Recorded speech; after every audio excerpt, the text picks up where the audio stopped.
नमस्कार, शीतल रेसिपी मराठीमध्ये तुमचं स्वागत आहे। तर आज आपण पुरी कशी करायची ते पाहणार आहोत। तर इथं गव्हाचं पीठ घेतले, प्रमाण मी डिस्क्रिप्शन बॉक्समध्ये देत आहे, तुम्ही नक्की जाऊन चेक करू शकता। आता इथं आपल्याला मैदा लागेल, मैदा घालायचा आहे, त्यामुळे पुरी खूप छान होते। आणि दूध लागेल, आपल्याला थोडंसं दूध घालायचं आहे आणि घट्ट असा गोळा आपल्याला तयार करायचा आहे। आणि आता चवीनुसार मीठ टाकायचं, थोडंसं मीठ घालूया।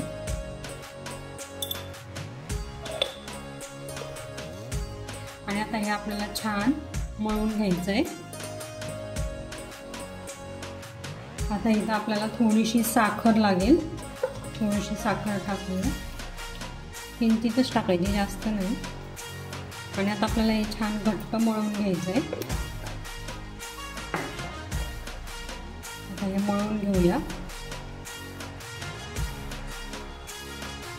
जास्तही पातळ नाही आणि जास्तही घट्ट करायचे नाहीये। आता हे आपण छान मळून घेऊ। आता इथे पाहू शकता, आपण छान घट्ट असं पीठ रेडी झालेलं आहे। आता आपण ते झाकून ठेवूया एक 10-15 मिनिटं आणि मग पुऱ्या करायला घेऊ। आता तुम्ही इथं पाहू शकताय, मी इथं चपाती लाटून घेतली आहे आणि आता पुरी करूया। हे असं आहे, करून घ्यायचं आहे।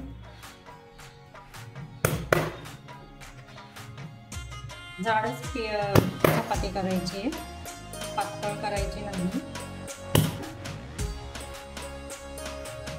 काढून घेऊया। इकडे आपण तेल सुद्धा गरम करायला ठेवलेलं आहे। आता काढून घेऊया पुऱ्या आपण सगळ्या। आता इथं आपण एक एक पुरी तळून घेणार आहोत।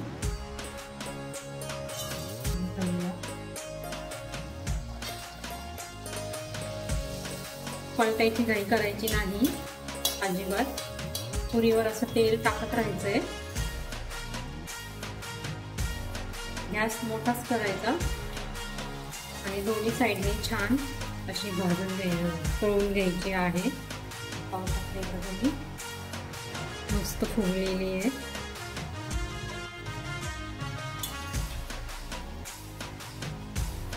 आता आपण हे काढून घेते। हा मस्त पुरी फुगली आहे, पाहू शकता तुम्ही, पाहू शकताय, मस्त पुरी फुगलेली आहे। आता दुसरी करून दाखवते।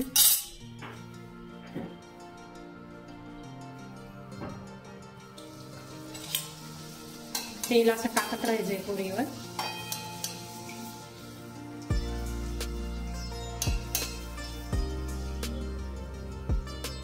ही पण फुगलेली आहे मस्त। पलटी करू आता।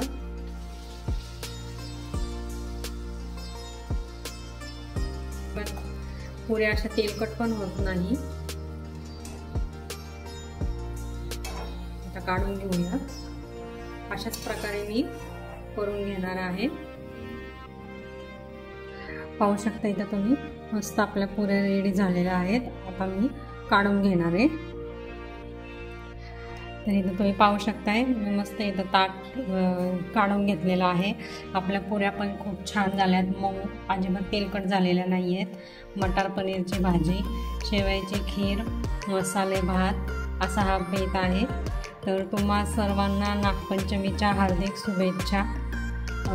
झाली ते मला तुम्ही कमेंट करून सांगा। तर आपण मसाले भात कसा करायचा ह्याची रेसिपी अपलोड केलेली